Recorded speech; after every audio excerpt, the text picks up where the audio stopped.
All right, welcome back. We are here for another edition of Queen City Reds. I'm here with my friends Ben, here with my friend Paul. Ben, Paul, the Reds are 20 and 22 to start the season. We'll get right into it. How are you guys feeling? We'll start with you, Ben. How are you feeling with the Reds season so far at 20 and 22? Okay, guys. I told you guys earlier, just sad in general. I know how we talk about the start of every year, how hyped we are for opening day, and I just feel like with the injuries and the underperforming, what do we have? A lot of games under playing teams under 500. Just overall, not feeling so great. Nice. Yeah. I like how we're kicking off the show with a lot of positivity. Well, Ben's in general a very positive guy, but to be fair, there's not a lot of positive things to be positive about. I feel like we should be a lot higher than what we are right now. Yeah, exactly. Especially with the pitching, how the pitching's been. But Paul, how are your vibes over there? They're pretty low, but I will say, like, it feels worse than it is than the record. Honestly, like, I think probably because the offense is not very good, but yeah, not great. Obviously, pitching has been good. Hunter Green's been awesome when he's healthy, and I think the injuries just bring down the vibes even more. But yeah, not great. We've scored seven games. We've scored 0 runs. Yeah, been shut out 7 times. I think 11 out of the 42 games the Reds have had 1 run or less, which is a little over 25% of the game. So that's pretty good. But yeah, no, I'm kind of right there with you. I think, but what's crazy is a week ago, we were all feeling pretty decent. The Reds were 18 and 15 at one point. And you go into the Cardinals series and kind of stink there. Lost to the Marlins. And then you play the Braves and feel like you should have won. You could have at least split it. You could have probably you could have won 3 of 1. Pagan blew 2 saves. So now you're 1 and 3. Or I guess Pagan blew a save and Ashcraft blew the other save, I think. And then the Astros series, the offense gets shut out twice, I believe, in the series, something like that. And it's just, I think where I'm at is the offense is so bad that, like, even the games that some of the games they win are just, the offense is so bad and it's so hard to watch. I mean, I can't. It feels like every 3 games, John Sadek's talking about the opposing pitcher having like a no-hitter, and he brings up, he's like, "Oh, Gavin Lux has broken up the no-hitter in the 6th inning a couple times this year." I was like, "Can we stop praising the dude for breaking up no-hitters in the 6th? You don't have to talk about it every 4 games, right?" So, broke up one in the 8th inning the other night. It's just terrible. Yeah, and the Astro series is what, 21 series, 21st time in a row winning the series opener and losing the series, right? Yep, that made it 21, something like that. I think it might even be higher than that. It's 20 something. Yeah, I thought the one you sent us said that previous 20 times winning the series opener. Yeah, they lost that. The series. It could be something like that.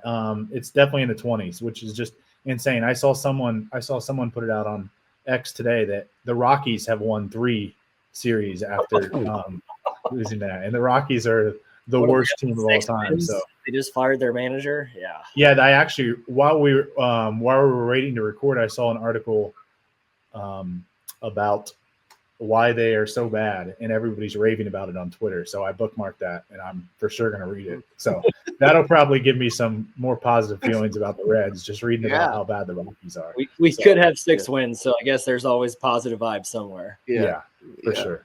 All right, well, moving on. Next topic I wanted to kind of talk about, always a big topic in Reds fandom. Elly De La Cruz, obviously the superstar on this team, probably not playing quite like a superstar this year. His numbers are a little down. There's some weird things going on when you look, behind the curtain a little bit. He's hitting 244, 321, 384 with a 705 OPS. He's got 6 home runs, 14 stolen bases, 5 doubles, no triples. So I'll go back to you, Ben. How are you feeling on the Elly front? Are you worried? Are you thinking it's fine, he's going to turn it around, he's Elly De La Cruz? What are your vibes around Elly? I think it's a little bit of what we talked about. I want to bring it into Chris Valleca. I don't know how I feel about him. It's he likes everybody to swing early. I think I looked on Savant. Elly's got like the highest ground ball rate of his career so far.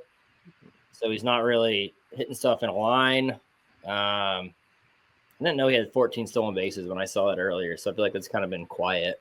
But overall, I've just been worried. When I texted you guys the other night that he hasn't hit a home run since April 20th. And then he finally hits a home run. It just seems like the power that we've seen the first 2 years, it just hasn't been there. Well, the funny thing about that home run too is that home run, Houston was the only park that was a home run in because it was the Crawford box special, just going opposite field. Yeah. And I get it. I mean, it's early in the year too, so when it gets warmer, more humidity, like the balls are going to fly a little bit more. So I mean, I'm sure he's going to turn it around, but it's just the first 42 games of the year so far. It hasn't been so great. Yeah. Paul, what are your thoughts on the Elly situation? Yeah, I think like the ground ball percentage is the one that Ben said it. We've talked about it. It's the highest it's been in his career. But also at the same time, his chase percentage is down. So that being worried isn't the right word. I think it's just he's got to work it out. I think he's going from last couple years being, chasing more pitches and not necessarily using the entire field all the time, but now he's swinging over the top of it a little bit, clearly, so he's just got to work it out. And I think he will. He's going to go on one of those hot streaks like he has Right. the first 2 years where he's going to win his games just getting really, really hot. And he hasn't got there yet. So I think it's going to come. It's just, it seems a little bit frustrating with the way we started so far. Yeah, it's frustrating for sure. I mean, I'm kind of in the camp. I wouldn't say worried. I think he's going to be fine. I will say the ground ball percentage, like leading the league in ground ball percentage or whatever top 5 he is now, alarms me a little bit. Like, again, yeah, Ben, you mentioned Chris Valaika, so I'll bring it up here. But last year, I'm probably going to be a hypocrite here because I think last year I was probably the guy who said like major league hitting coach, because last year everyone was all over the Reds hitting coach, and I probably said like how much does a major league hitting coach really affect guys? And I probably think it probably does affect guys here and there, and they make changes because of what they say. But at the end of the day, like they're all talented dudes, and like it's a talent game. So I think like guys, how much do you blame the hitting coach? But I guess there's been a lot of things that you've heard Valaika say and like players say about what they're trying to do. Like I know Blake Dunn said Valaika wanted him to focus on hitting the ball the other way and like hitting line drives. And now Blake Dunn's not a power hitter, so I kind of understand that approach for someone like Blake Dunn. But at the same time, like that's such an old school approach. And then he said on, I think it was Charlie Goldsmith's podcast, that the Reds should be utilizing the bunt more. And I'm like, what are we like in 2001? Like those are the things that like I just don't understand. Like nobody's playing baseball like that anymore.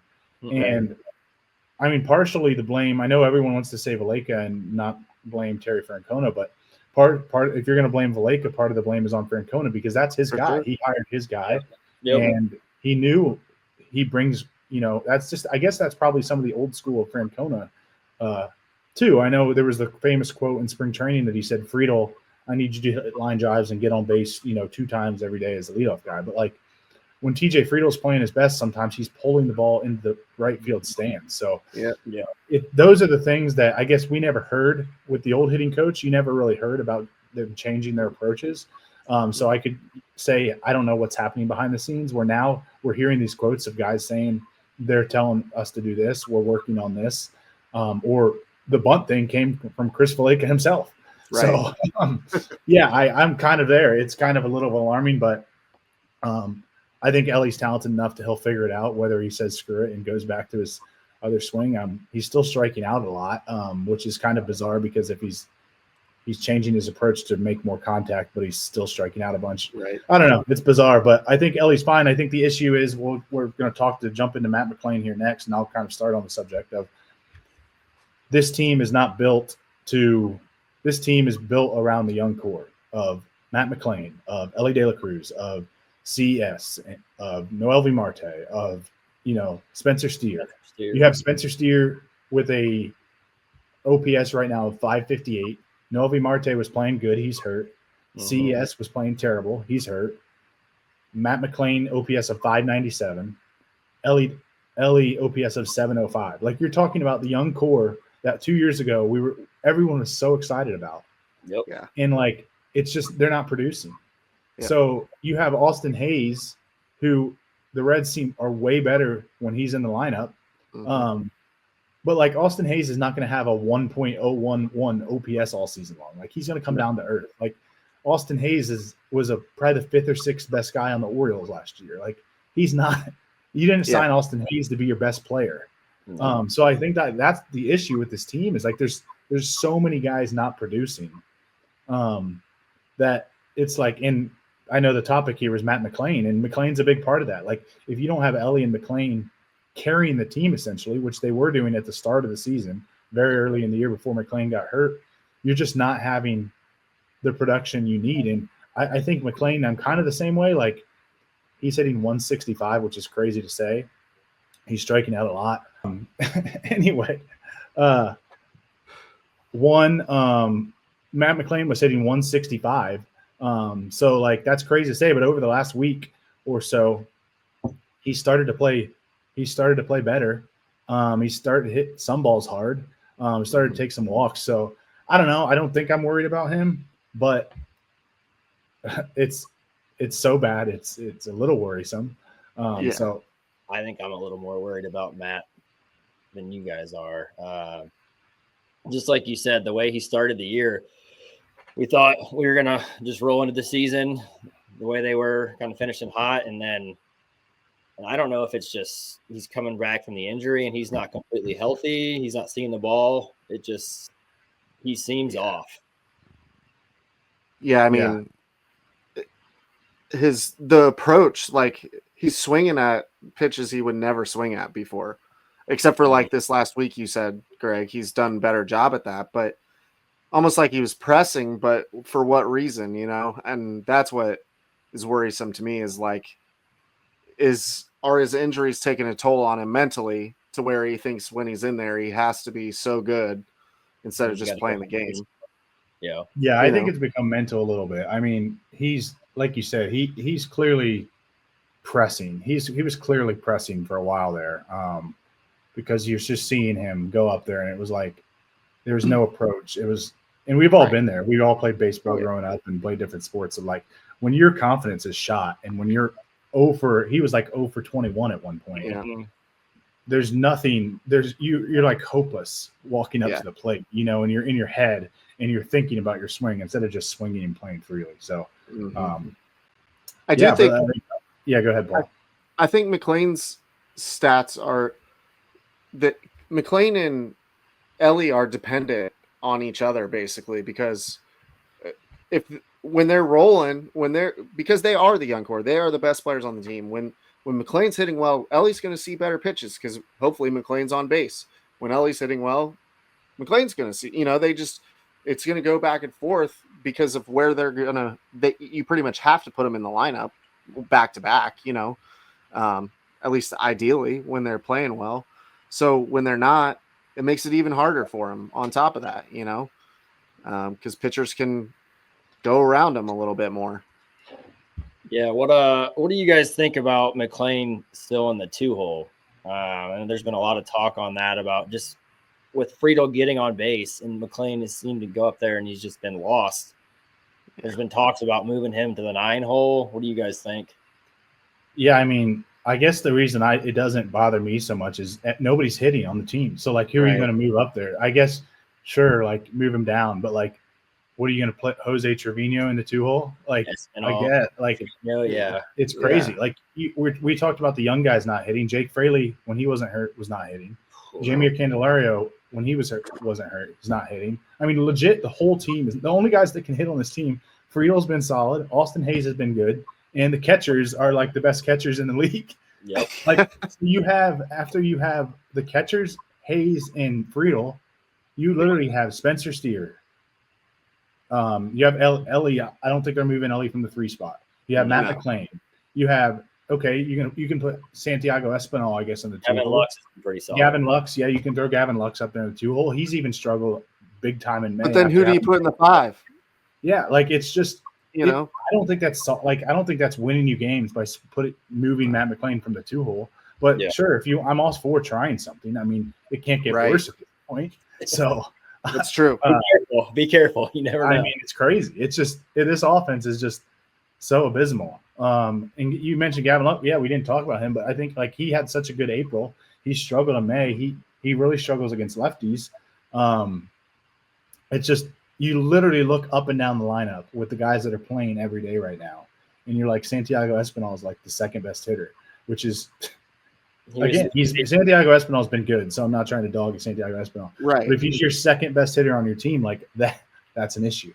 You know, and, right. And we can't expect Lux to do April every month. Just like you said with Hayes, he wasn't signed to be that every month, you know, to get the big hit every single time. And I know you guys were excited. We were all excited about Will Benson and Reese Hines coming up. And I don't think any of us are stupid enough to think those guys are going to come up and hit 300 and you know, but like if they run into 5 home runs in 2 weeks, like it's way better than what the current guys are doing, because Blake Dunn was giving us nothing at that point. Yeah, Blake Dunn and Jacob Hurtubise just aren't doing anything off the bench. So like at least those guys, we saw Reese Hines should have won the Reds a game in Atlanta. He hit that 9th inning home run.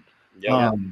So like that's if you're gonna hit 200, you prefer the guy who hits 200 and has you know, like that's the part that is frustrating. So maybe those guys will catch some fire. And I think that's my biggest thing with the year so far is with the team as in general is the lack of power and home runs.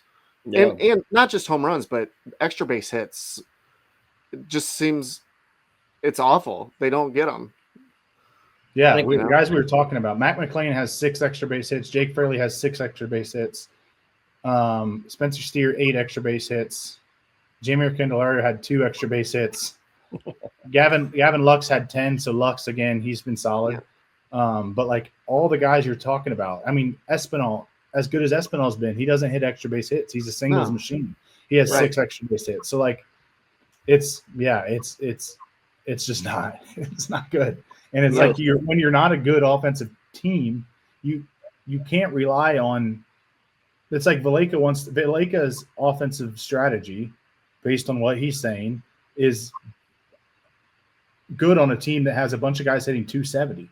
The Reds have a bunch of guys hitting under 250. Mm-hmm. So like that's where it just doesn't make sense. Right. So yeah, I think that's a good point. But anything else on the offense? But before we move on, we can only take so much of talking about the Reds offense. Yeah, we got to move on from the offense. Let's get to some good things. All right, so let's talk about the Reds pitching. The bright spot of the year for sure, Reds pitching. Hunter Green's been phenomenal. Obviously, he just got hurt last week. Probably going to miss at least 2 starts. He has a 2.36 ERA. Nick Lodolo, he's been a little inconsistent, but like even him, when we complain about him, like he's got a 3.23 ERA on the season. Nick Martinez started off really bad. He's down to a 4.23 ERA. I think he's had three or four straight quality starts. Yeah. Andrew Abbott, 2.25 ERA. And then Brady Singer, 4.97. But even that's because he just got lit up in Houston. Yep. Like started off pretty well, and the last couple starts have been questionable. Yeah. So we'll start with you, Paul. What's your take on the pitching so far? I mean, obviously a bright spot for the Reds.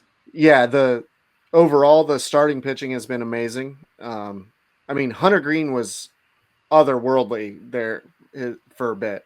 Dude was dealing, and hopefully, he only misses 2 starts, but also I don't want him to rush back, and keeps coming back. And I think, like you said, Lodolo, even when we complain about him, he's still doing well. And the biggest thing with him is he's staying healthy, and that's what the Reds need.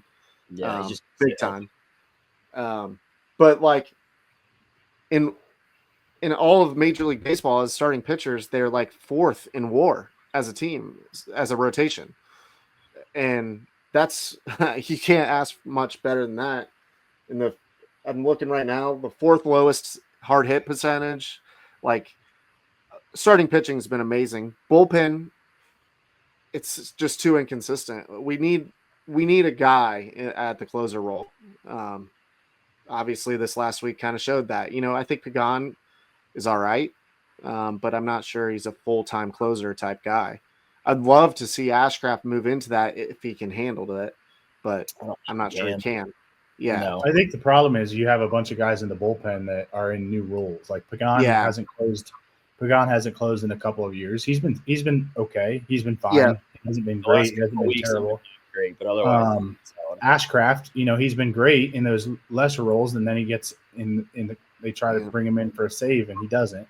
So you just have a lot of guys. I mean, we're pitching in the Braves series. We're pitching Luis May, and the Astros series. We have Luis May, who was called up 2 weeks ago, and he couldn't. I think I saw he had 3 perfect innings the whole time he was in Louisville this year, and he's had 4 since he's been with the Reds, which is just insane. He can throw strikes.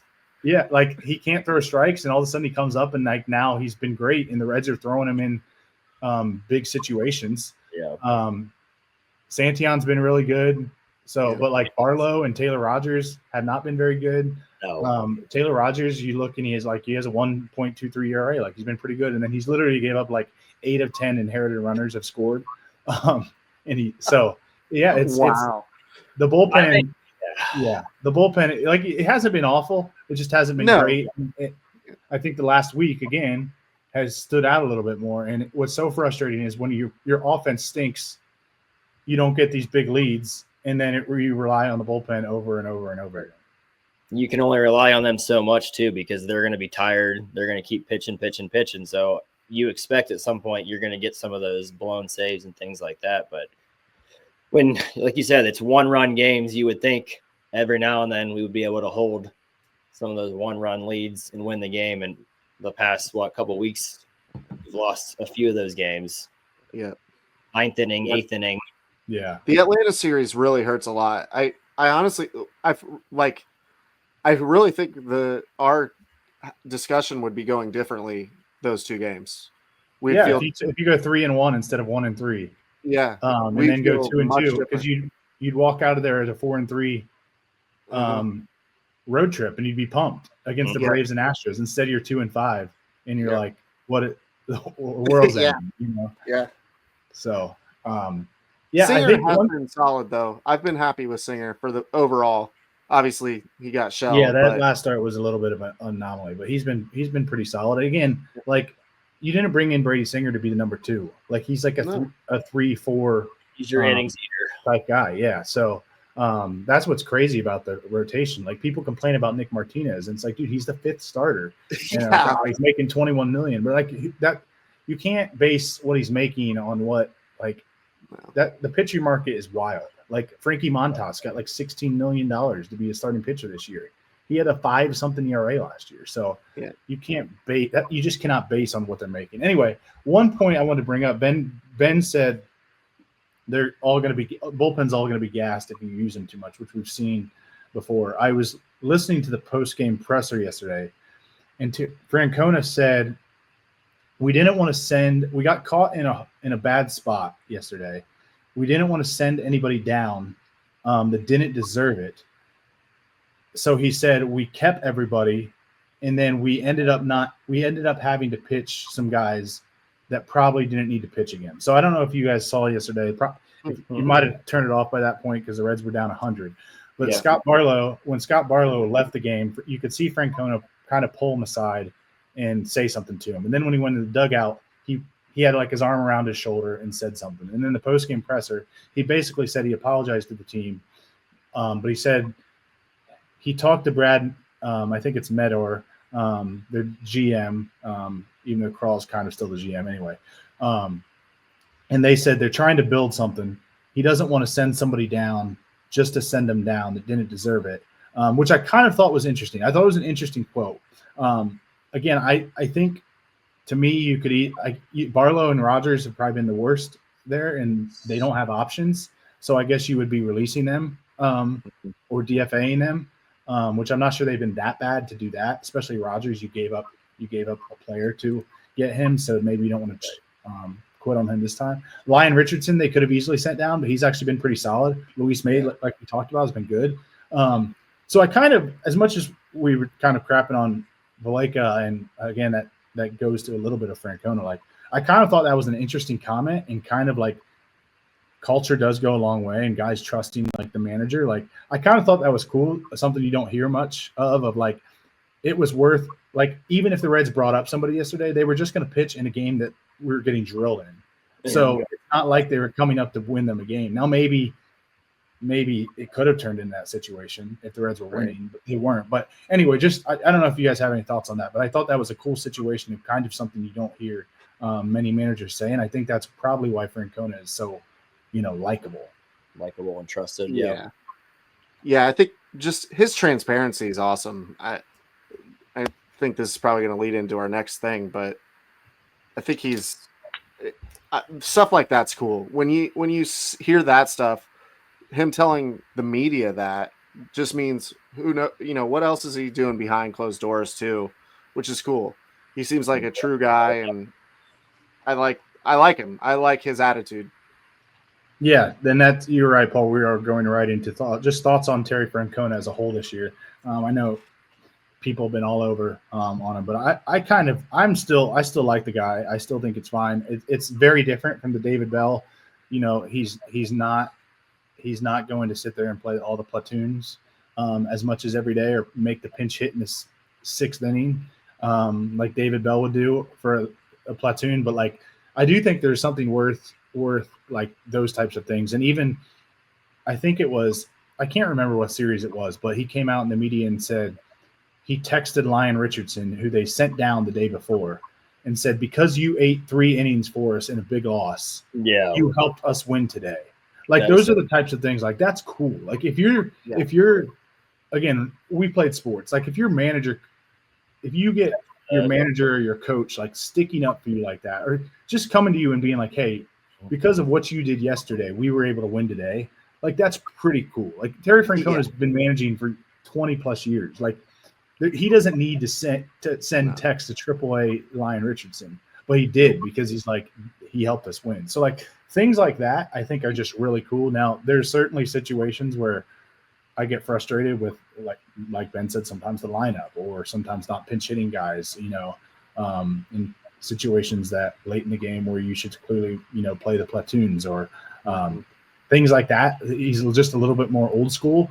But overall, I'm fine. I don't think I'm looking at the Reds being 20-22 and blaming it on Terry Francona.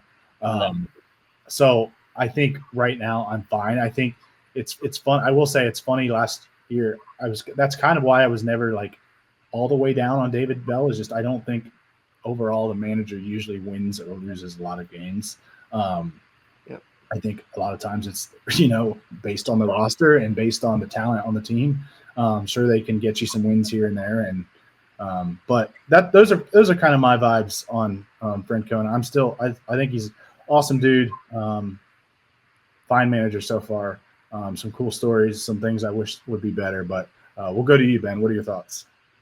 Well, I think, like you said, with him texting Lyon Richardson, when Chase Petty came up for his first start on the post game, that's another good example. All he talked about was how much this dude was in AAA, and you could tell how much of a buy-in he had for Tito, and how he said he was just backing him up, and how he felt so let down because he couldn't get the team a win. And if your manager's doing that and you've been in AAA all year, I think that tells you a lot about Tito in general.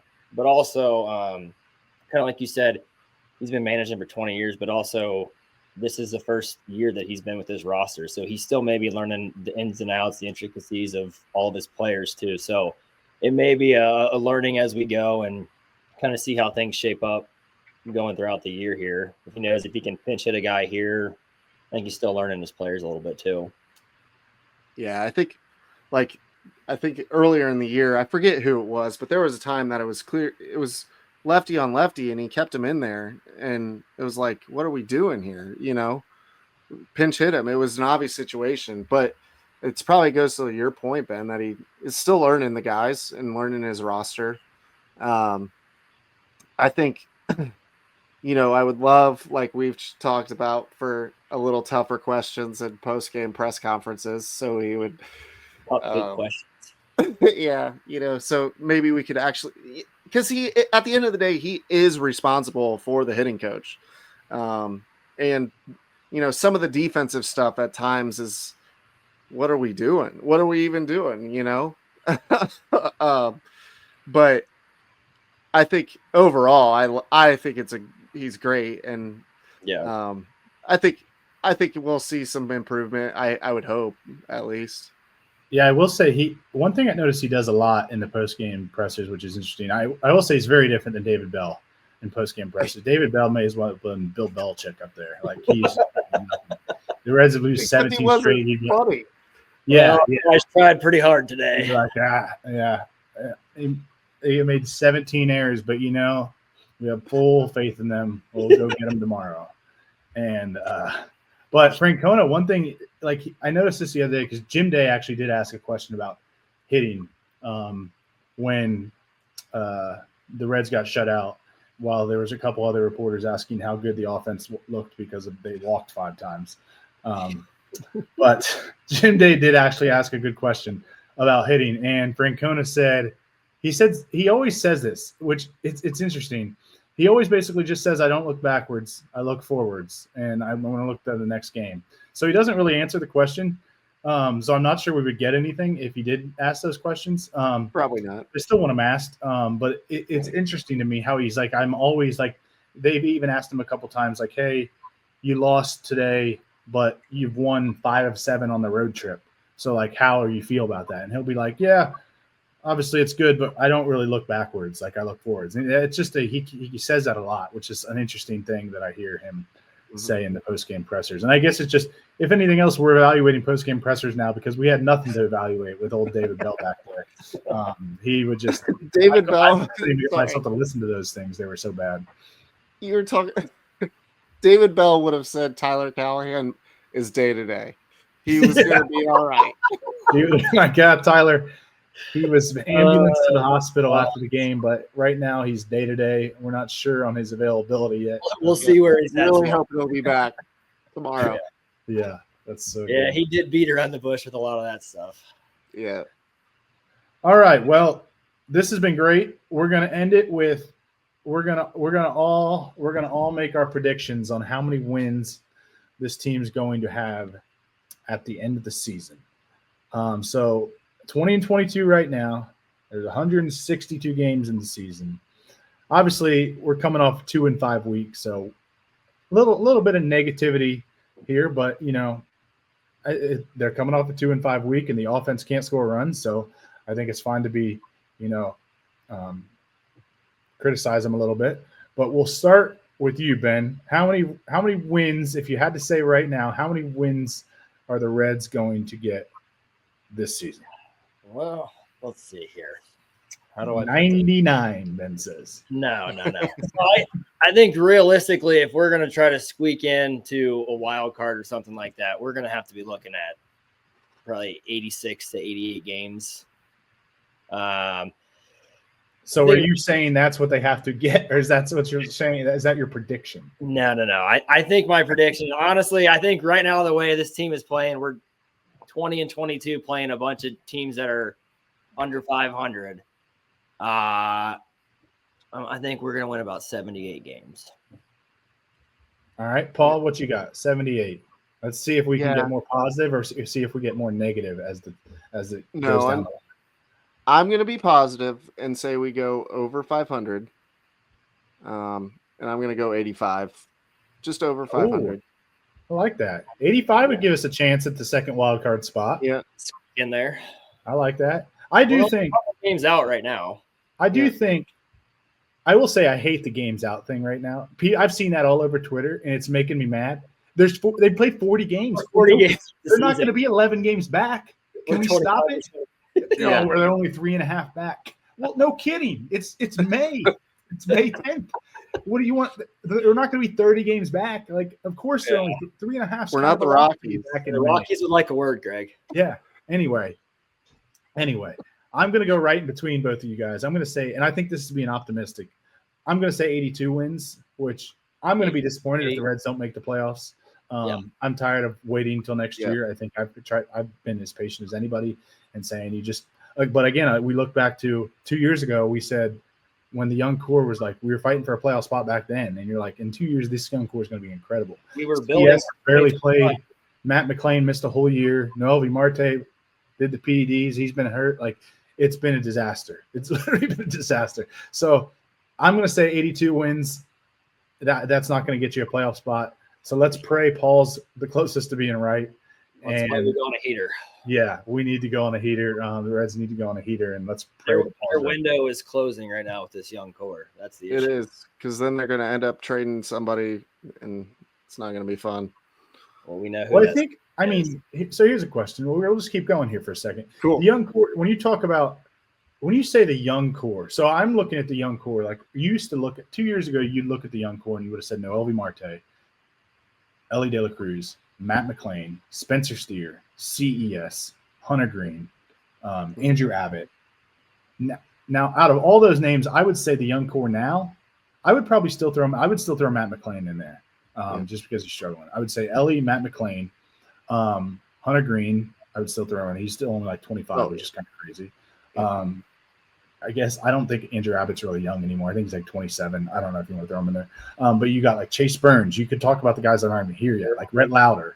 But like I'm not putting – you don't – like Spencer Steer he's kind of shown over a year and a half now that he's not – I don't think he's what we thought he is. No. Which I like Spencer Steer, but I think he can be a fine player, but he's not someone you're building around. No. Or like Elly De La Cruz and Matt McLain are. CES, like I'm not relying on CES anymore. When he comes back, if he produces, I'll be excited. If he doesn't, I'm not going to be surprised one bit. Like we've kind of seen it. Even though he was hurt a lot of last year, the times he wasn't hurt, he hasn't produced.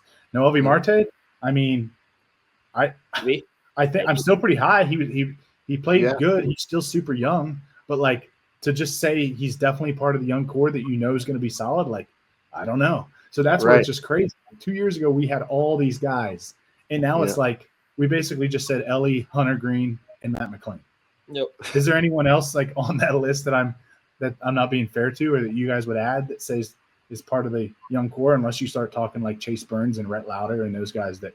I mean, we've seen a couple starts from Rhett, but yeah, I mean, you can't really say anything about Chase yet. I still think we're going to see him this year, but until we see him pitch in the bigs, we don't know exactly what we've got just yet.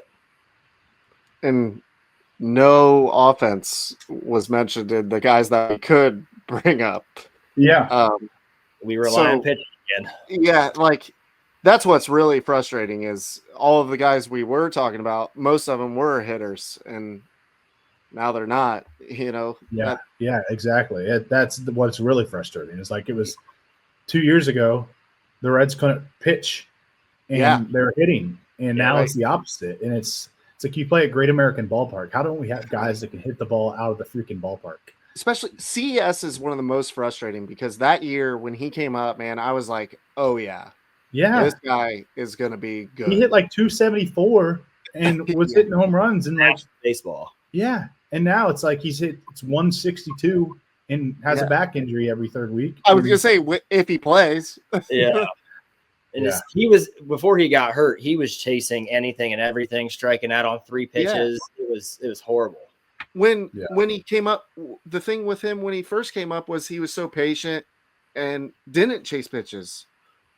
Like I remember because they were said he was working with Votto and how working the strike zone and stuff. But then this year, It's wild. I mean, that was never sustainable with him because he even in AAA he just swung at everything, and you can get away with it down there. You can't in the majors, but yeah, it's wild. I like how we came all the way back to negativity to end the stream. But let's just end it with we're gonna catch a heater, and we play the White Sox. If we lose. We got the White Sox starting tomorrow. If we lose the series to the White Sox, we're not losing to the White Sox. We might do an emergency pod on Thursday just to have all negativity. We won't say one positive thing. I can't even talk. If we have to, don't do that to me, Greg. We have all right. Well, we'll wrap it up there. We'll wrap it up there. Ben, Paul, thank you guys for joining. This has Thank been another edition of Queen City Reds. As always, that's Paul. That's Ben. I'm Greg. We'll see you next time. Go Reds. Go Reds.